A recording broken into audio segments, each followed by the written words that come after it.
Everybody, welcome back. So today we're going to take a special look at another unboxing. This is going to be part 2 of 3 of my Hunter's Lodge order. Now the reason I say part 2 of 3 is because I have 2 boxes here. These boxes were actually taped together and I basically split them in half before I started filming.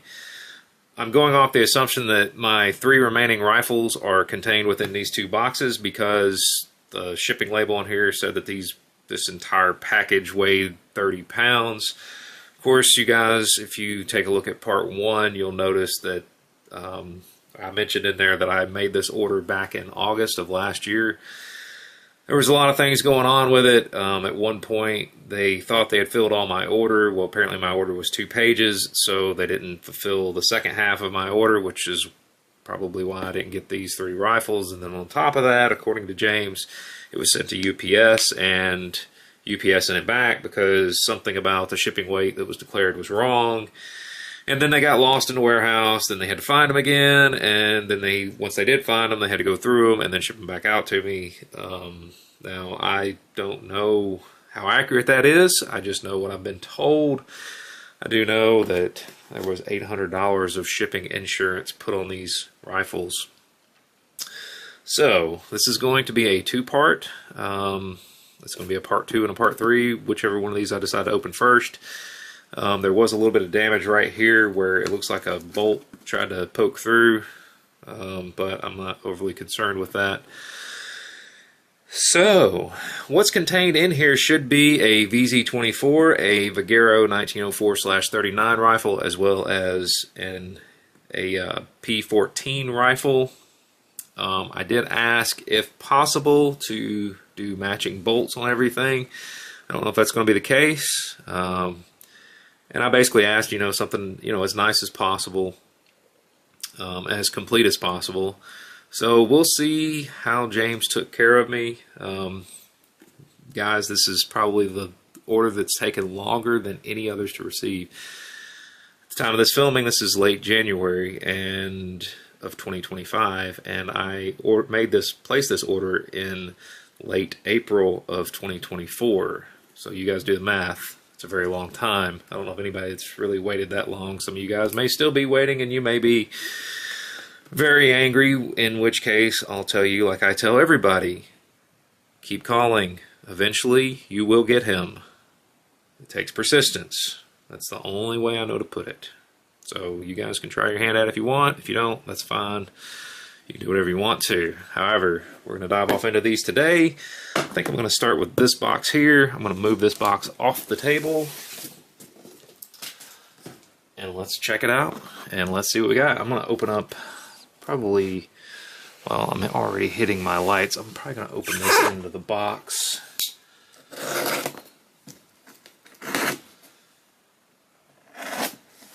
Let's see what is contained inside. Probably a bolt.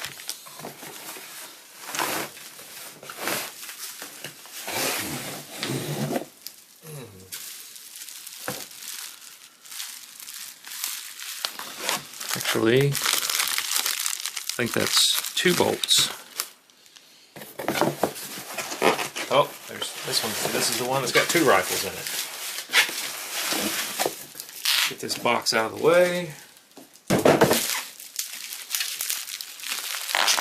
Alright, well, a little bit different packing, but that's okay. Let's go ahead and get these bolts open.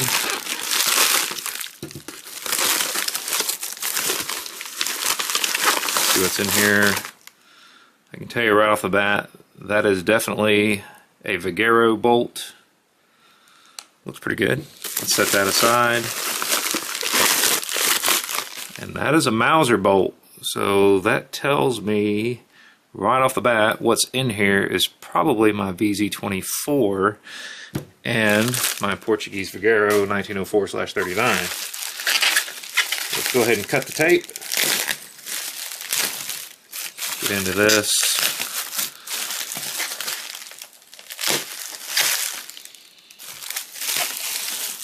Oh wow. This is actually really nice looking. Huh. go ahead. Actually, let me set this rifle aside while we look at this other one first. So this is that VZ24. A bit of a gouge there on that H-clip, H-band. Of course, you'll notice VZ24 has the dual sling swivels. There's an H5 3038 or 3088. It looks like the crest was ground off of this one. I don't really know why. Now, guys, you probably see this part right here. That's a scratch. That's not a crack. There's also one back here. Once again, that is a kind of a sharp scratch, not a crack. I don't see any cracks.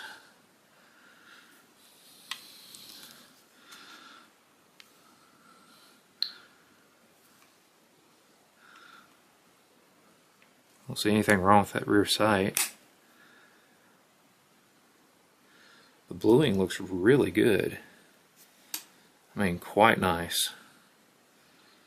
And the wood looks good. It's just dark, you know, kind of oily from use. Look at that. That's a 3088 on the stock disc. That tells me...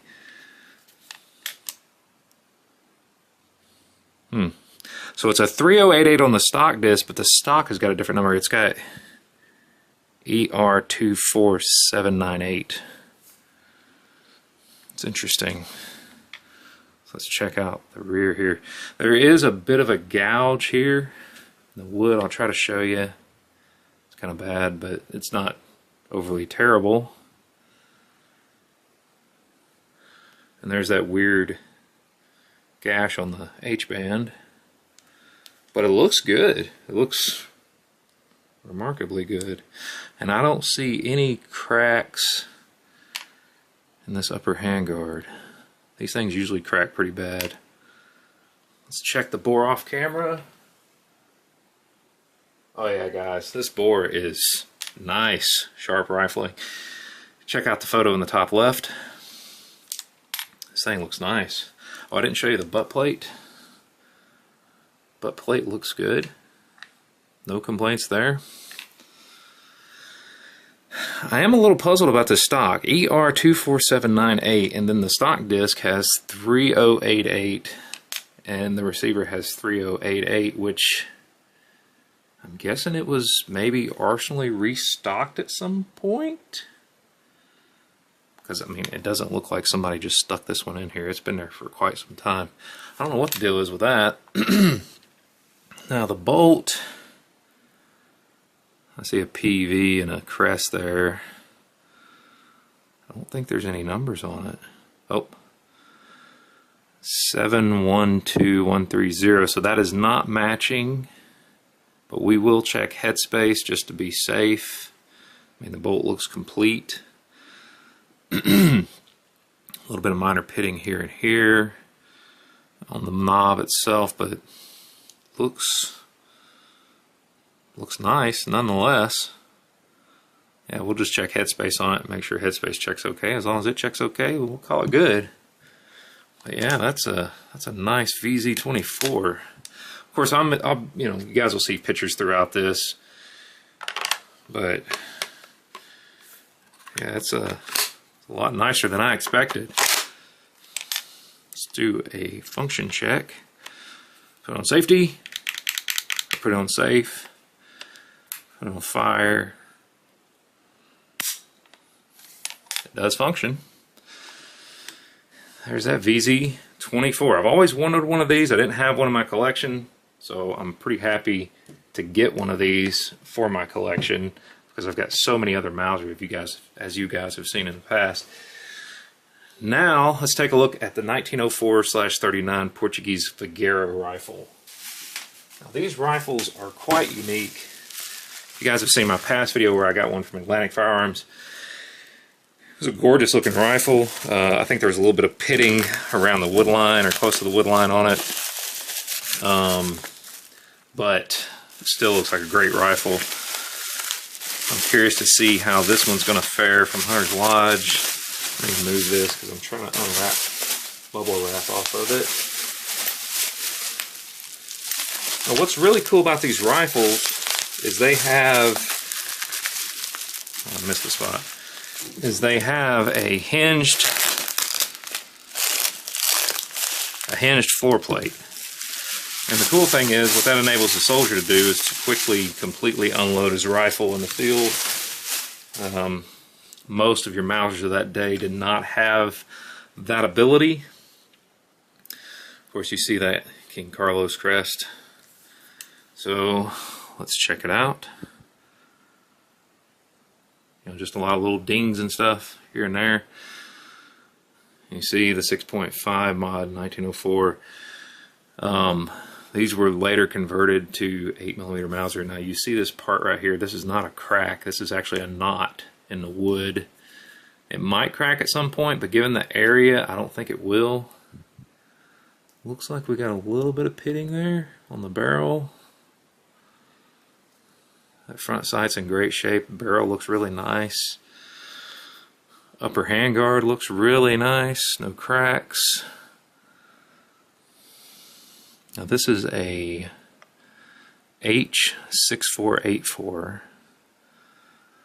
So this floor plate is an 09.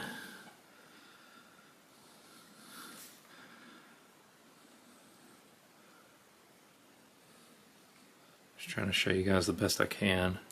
No, it's probably not the best, but I will be inserting pictures as we go along. Now on the tip of this barrel you do have the import mark. This is German 8mm CAI, St. Albans, Vermont. Now let's show you the bottom side. And this wood is actually in really good shape. So you see a 1230 there, 30 here, and then that floor plate is an or the follower is an 09.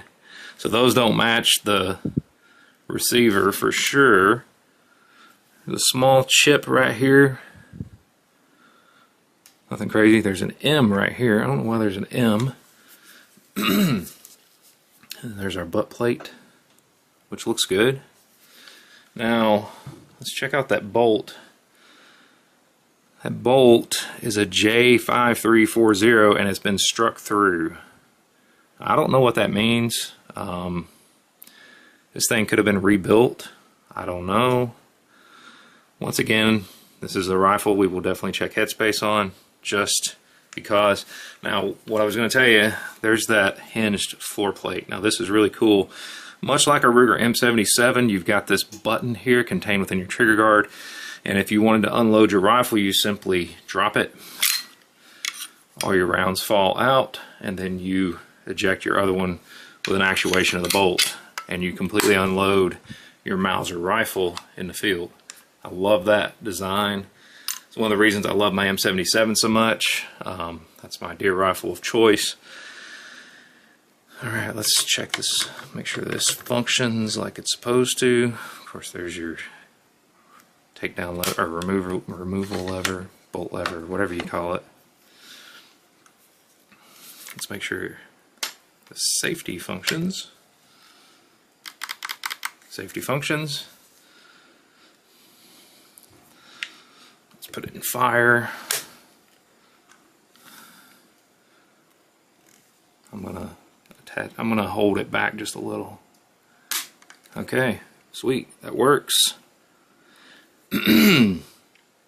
So that is really nice. That is that Vaguero 1904/39. And make sure, if you guys want, you can go back and reference my video where I got one of these from Atlantic Farms where you can compare condition. That's pretty cool. Of course, it has a stripper clip guide in the top, just like your standard Mauser. Your VZ24 also has that stripper clip guide. Of course, you notice the front of the receiver here is notched out, and that's to accommodate that 8mm Mauser. Now, you guys can correct me in the comments, but I believe they sent these back to the factory to be reworked into that 8mm caliber, and then they shipped it back to them. Not 100% certain on that, because I can't keep up with the history of everything. But there is Portuguese Vaguero 1904/39, and then there is my check VZ24 rifle. The wood's great on these. I mean, great. Only knock is the bolts not matching. But like I said, we will headspace check this most certainly before firing. Oh, I forgot to check the bore. Can't believe I forgot that. Let's check that off camera. Oh yeah, guys, this thing has nice, strong rifling. It looks great. Might be just a little bit dark, but you know, I'm sure it'll clean up just fine. But those are a nice couple of rifles there. Anyway, just wanted to show this to you guys and just show you what I got. These things can still be found, and these are, quite frankly, some of the nicest rifles I've got from Hunter's Lodge. Maybe James felt bad for for taking so long. Maybe he sent me a little bit better hand-picked ones. I don't know. I didn't have any kind of special paperwork in that box in terms of a letter or note or anything. But these look really, really nice. Very pleased with these. I don't know if he still has these. These were not on the list of the ad, so I'm not certain how many he has, if he still has any. I don't even know the price because, my word, I placed the order almost a year ago. But anyway, just wanted to share this with you guys. Two very beautiful rifles that I got from Hunter's Lodge. I think are very functional. Like I said, just got to check headspace. And yeah, super happy I had those to my collection. Anyway, want to thank you to my subscribers. Thank you guys for all your likes, your shares, your comments. Make sure you hit that bell notification to sign up for updates and deals when I find them and post them, if I have time. And stay tuned for part 3, and I'm guessing part 3 is going to be that P14 rifle. We'll unbox it in the next video, check it out, see the condition. But as always, guys, thanks for watching, and until next time, you guys have a great day.